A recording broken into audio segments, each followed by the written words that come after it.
किस पाप के कारण स्त्री का गर्भ गिर जाता है। दोस्तों, एक समय की बात है, भगवान विष्णु और माता लक्ष्मी क्षीर सागर में शेषनाग की शैया पर विश्राम कर रहे होते हैं। तभी माता लक्ष्मी भगवान विष्णु से पूछने लगती है, हे स्वामी, आज मेरे मन में एक शंका निर्माण हो रही है। कृपया आप मेरी इस शंका का समाधान कीजिए। भगवान विष्णु कहते हैं, हे प्रिय, तुम्हारे मन में जो भी शंका हो निसंकोच होकर पूछ लो। तुम्हारी हर शंका का समाधान करना मेरा कर्तव्य है। देवी लक्ष्मी कहती है, हे प्रभु, आप तो सब कुछ जानते हैं। संसार के कण कण में आपका ही वास है। आप ही जन्मदाता है और आपकी ही आज्ञा से काल प्राणी को ग्रहण कर लेता है। आप ही इस संसार को चलाते हैं। जन्म और मृत्यु आपके ही बस में है। किंतु हे प्रभु, कौन सी स्त्री को संतान सुख प्राप्त नहीं होता है? किस कारण से बालक की गर्भ में ही मृत्यु हो जाती है? किस पाप के कारण स्त्रियों का गर्भ नष्ट हो जाता है? हे जगदीश्वर, हे कृपानिधान, मैं आपसे यह जानना चाहती हूँ कि एक माँ को संतान को खोने का दुख क्यों सहन करना पड़ता है। कृपया आप मुझे इसका कारण विस्तार से बताइए। इसके पीछे कौन सा रहस्य है? भगवान विष्णु मुस्कुराते हुए कहने लगते हैं, हे देवी, आज आपने उत्तम प्रश्न किया है। आपके इस प्रश्न में संसार की सभी माताओं का कल्याण छिपा हुआ है। हे देवी, यह सत्य है कि कुछ बालकों की गर्भ में ही मृत्यु हो जाती है। स्त्रियों के द्वारा किए गए पाप के कारण ही उनका गर्भ नष्ट हो जाता है। इसीलिए हे देवी, आज मैं तुम्हें एक अत्यंत प्राचीन कथा सुनाता हूँ। इस कथा के माध्यम से तुम्हें तुम्हारे सभी प्रश्नों के उत्तर मिल जाएंगे। इस प्राचीन कथा को जो भी सुनता है उसे उत्तम गुणवान संतान की प्राप्ति होती है तथा उसके समस्त पापों का नाश होता है। देवी लक्ष्मी कहती है, हे प्रभु, मैं इस कथा को ध्यान से पूरा अवश्य सुनूंगी। कृपया आप मुझे वह कथा सुनाइए। तब भगवान विष्णु देवी लक्ष्मी को कथा सुनाने लगते हैं। हे प्रिय, पूर्व काल की बात है। मध्य देश में एक अत्यंत शोभायमान नगरी थी। उस नगरी में रेवंत नाम का एक सेठ रहता था, जो बहुत अधिक धनवान था। उसके घर में किसी चीज की कोई कमी नहीं थी। उसकी एक पुत्री थी जिसका नाम रेवती था। उस सेठ ने अपनी पुत्री का विवाह एक दूसरे नगर में रहने वाले वैश्य के पुत्र के साथ कर दिया।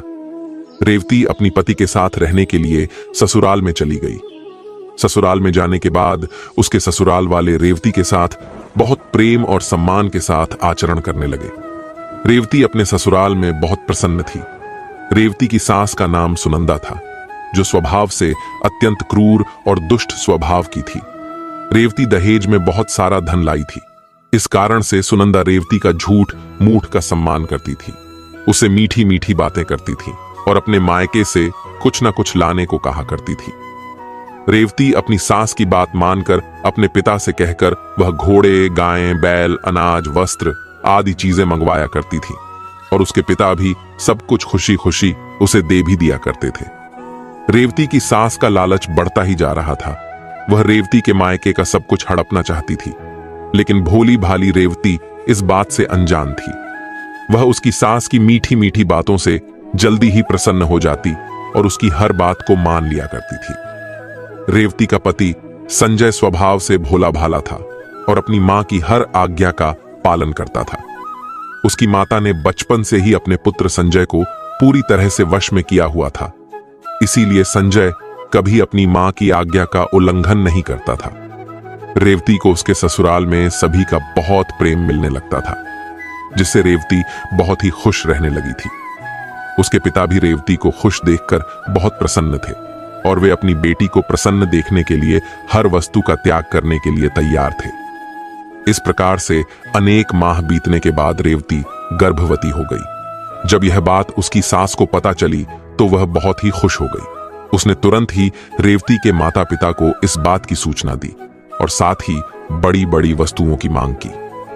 रेवती के पिता इस समाचार को सुनकर प्रसन्न हुए और फिर वे बहुत सारे वस्त्र, अन्न धान्य, मिठाइयां और आभूषण लेकर रेवती के ससुराल में पहुंच गए। वहां पर उनका बड़े प्रेम और आदर के साथ स्वागत किया गया। रेवती भी अपने पिता को देखकर बहुत प्रसन्न हुई।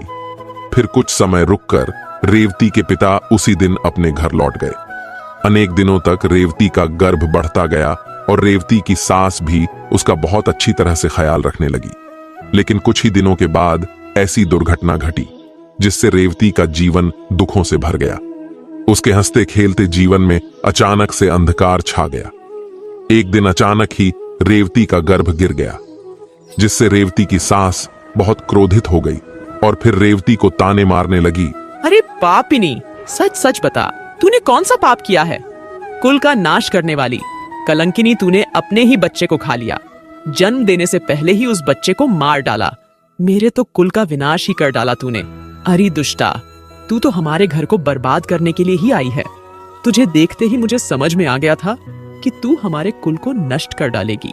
इस प्रकार से रेवती की सास उसे बहुत ताने मारने लगी, जिससे रेवती दुखी और उदास हो गई और कहने लगी, सासू मां, इसमें मेरा क्या दोष है? मुझे समझ में नहीं आ रहा कि ऐसा किस लिए हुआ। मैं निर्दोष हूं, मैंने कोई पाप का कार्य नहीं किया है। लेकिन रेवती की सास को उस पर थोड़ी भी दया नहीं आई और वह कहने लगी, अरे दुष्टा, पापिनी, कुलटा, चंडालिनी, तूने अवश्य कोई पाप किया है जिससे तेरी संतान गर्भ में ही मर गई। कुलटा और पापिनी स्त्रियों के बच्चे पेट में ही मर जाते हैं। उसके बाद से रेवती की सास उसके साथ बहुत बुरा व्यवहार करने लगी। उसे बात बात पर ताने मारने लगी, उसे भला बुरा कहने लगी। अब उसकी सास उससे ठीक से बात भी नहीं करती थी। दिन भर घर का सारा काम करवाने लगी। दिन भर काम करने के बाद ही उसे रात को आराम करने को मिलता था। रेवती को घर का झूठा भोजन खाना पड़ता था। अचानक से अपनी सास का ऐसा बदला हुआ रूप देखकर रेवती को बड़ा डर लगने लगा और वह अपनी सास के सामने आने से भी डरने लगी। फिर और कुछ महीने बीत जाने के बाद रेवती फिर से गर्भवती हो गई, जिससे उसके घर वाले सभी प्रसन्न हो गए। लेकिन रेवती की सास को उतनी खुशी नहीं हुई। वह उसे ताना ही मारा करती थी। एक बच्चे को तो खा गई, पता नहीं अब इसे भी जीवित रखेगी या खा जाएगी। इसका कोई भरोसा नहीं। यह तो डायन है, डायन। मेरा बेटा एक चुड़ैल से शादी करके उसे घर पर लाया है। लेकिन रेवती चुपचाप सहन करती रही। इस बार रेवती की सास ने रेवती के पिता को इस विषय में कोई समाचार नहीं दिया और वह चुप ही रही। इधर धीरे धीरे रेवती का गर्भ बढ़ने लगा। रेवती गर्भधारण की हुई अवस्था में भी घर का काम करने लगी। बहुत काम करके थकने के बाद भी रेवती की सास को उस पर दया नहीं आती थी। इस बार रेवती को 9 महीने पूरे हो गए और अब उसका प्रसूति का समय आ गया। रेवती को कमरे में ले जाया गया और फिर रेवती बालक को जन्म देने लगी। जब रेवती ने बालक को जन्म दिया तो उस बालक के मुख से कोई आवाज सुनाई नहीं दी। वह बालक कोई भी हलचल नहीं कर रहा था। इस बार रेवती ने एक मरे हुए लड़के को जन्म दिया था। इस बात को सुनते ही रेवती बहुत दुखी हो गई और जोर जोर से रोने लगी।